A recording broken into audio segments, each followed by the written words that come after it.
Assalamu Walaikum. Hello friends, how are you? Welcome back to my new video. In this video, I am going to show you how to change page orientation in Microsoft Word.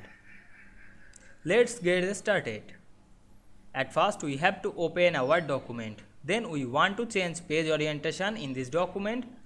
Go to the Layout menu. Firstly, zoom out the document. Click the zoom pen and zoom out this document. We can see the page is portrait. Now we want to change the orientation. Landscape. Click the orientation drop down menu. Choose landscape.